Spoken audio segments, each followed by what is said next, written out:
Welcome to Why Such a Fuss, an exciting new channel dedicated to help individuals and businesses to learn more about data protection in a way that is easy and engaging. I'm Christina from CVG Solutions, and I am a fully qualified data protection professional. I am passionate about educating, empowering, and enabling businesses to thrive. Remember to like and subscribe to this channel and help us to spread the word. Data protection is there for a reason. It protects you, your family, loved ones, customers, employees from coming to harm through the use of personal data. So make sure you click subscribe. Now, get ready to embark on a journey of growth and knowledge as we dive into the world of data protection.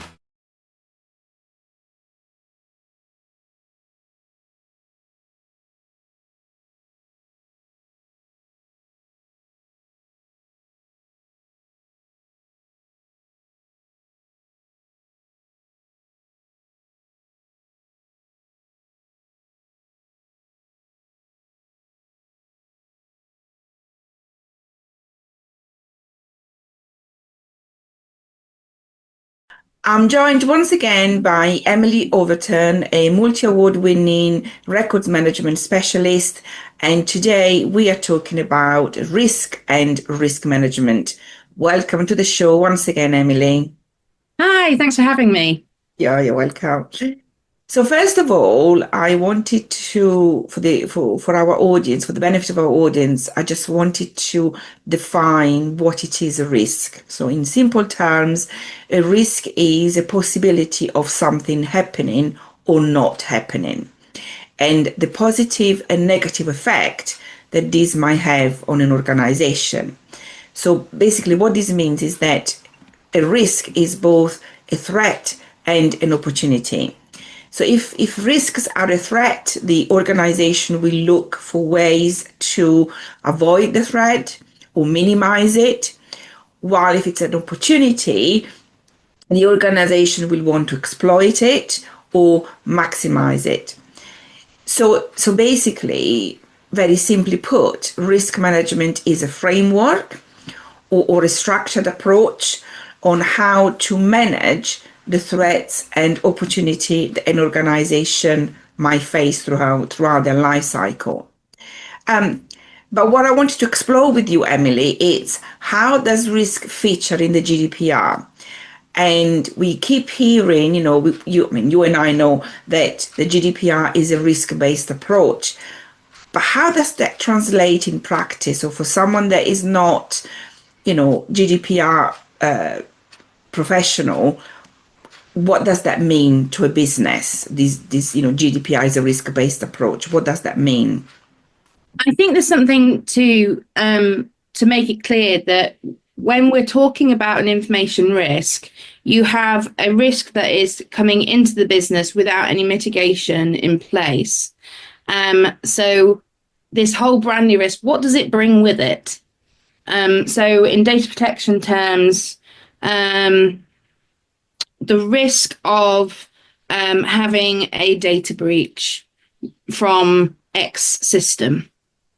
So what does that bring with it? What are the security measures around it already? What is the main risk that it brings? Now, it could be a low risk, and that's fine. But if it comes with high risk because there's no, say, for instance, it's not certified to ISO 27001, so there's a potential that it could be attacked and hacked. And what that then means for that risk as you go forward. Do you accept that risk and go, do you know what, we're going to take on that risk and we're just going to, deal with it? Or do you need to put something in place to prevent that risk from becoming a thing? And you also then have a target risk. So where you would like that risk to actually be at the end of it, once you've done all your mitigations. So what it comes in as, what it presents as, and what it ends up as. And with data breaches, one of your mitigations could be to work with the company to achieve a 27001 certification. on their product so that it meets your requirements in terms of your risk appetite. So you can help an organization to reduce the risk of their product causing a data breach. Yes. And, as you were talking, something came into my mind. So in a previous episode, we said when we talked about records management that people are, the primary asset of an organization, which is true, and data is the secondary asset of an organization. But people, from a risk management perspective, people are your highest risk or your highest threat especially in GDPR, because the highest level or the highest causes of data breaches are human error. And so it's how do you mitigate that? So that's what it's one way of understanding what is the threat to the organization, and how do you mitigate that or avoid that altogether if it's possible? What measures can you put in place? One of the things that we say in the GDPR is a risk-based approach is because there are certain elements of the regulation. They sort of say, well, nothing is stopping you from doing X, whatever X is.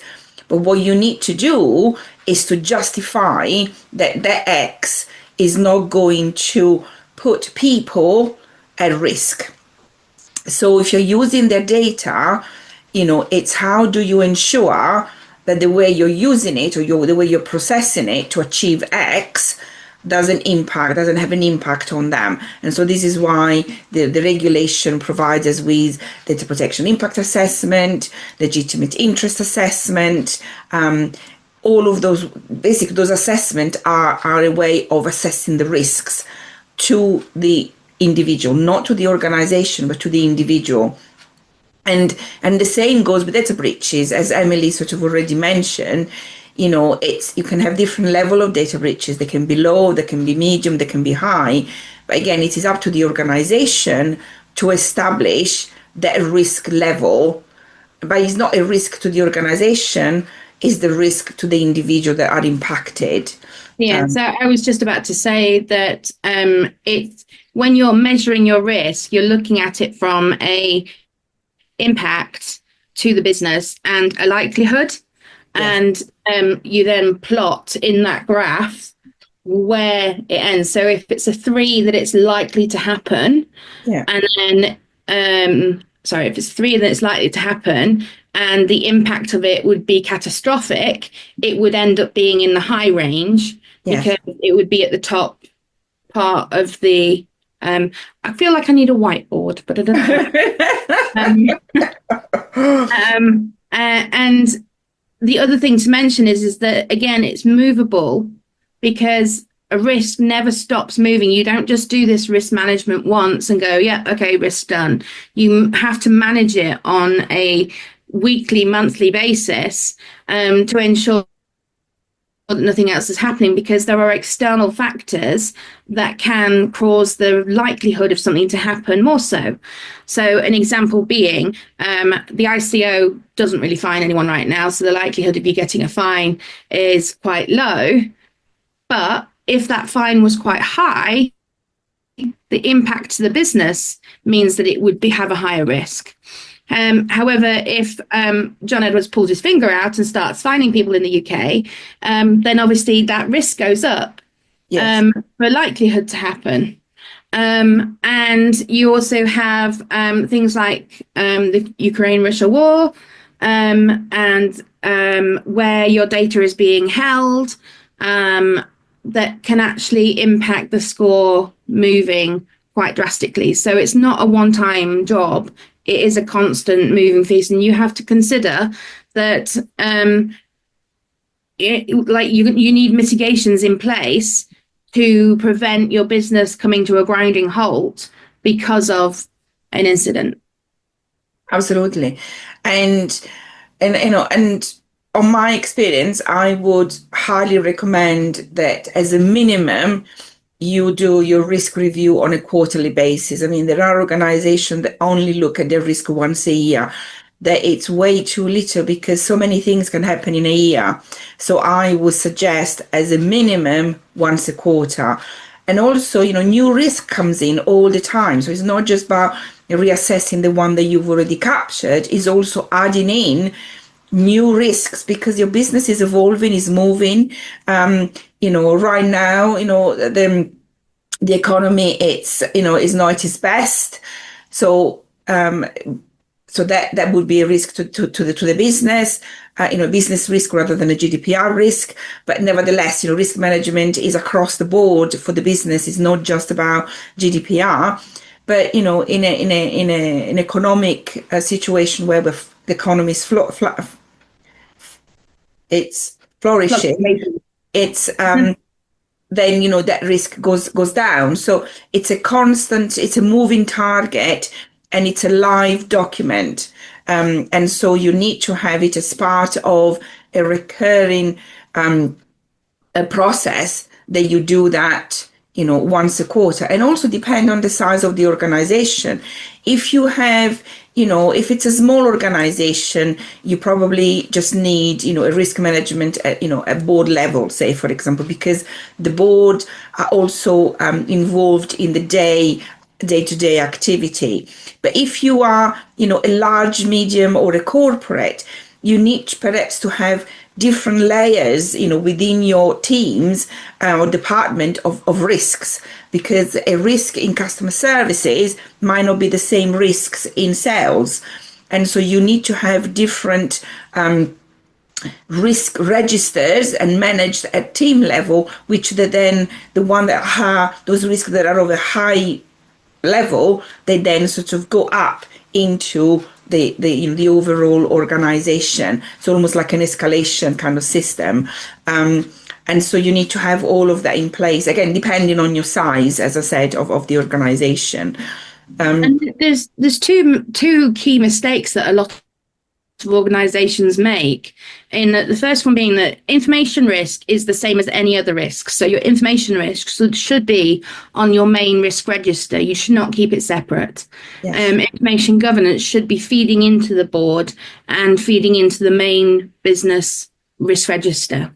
Yes. The second thing is that people tend to put problems on their risk register.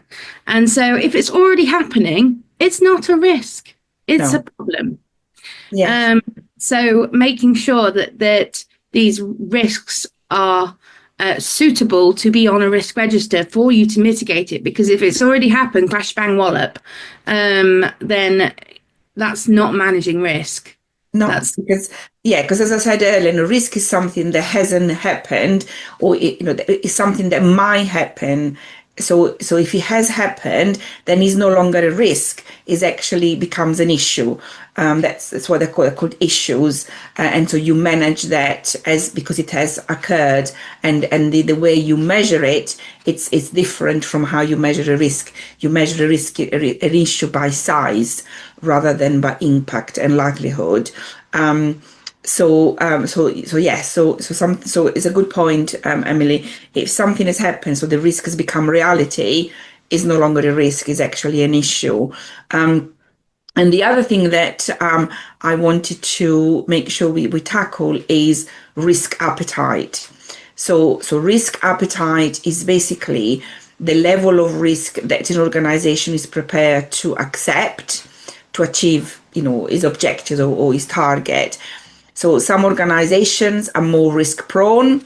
So that means that they have a higher risk threshold. So they're more inclined to take risks, while other organizations are more risk averse, which means that they're more cautious. And so that's it's a different cultures within the organization, and it's important that the organization understand what their threshold is. Emily, thank you very much for joining us again today. It's been an absolute pleasure having you.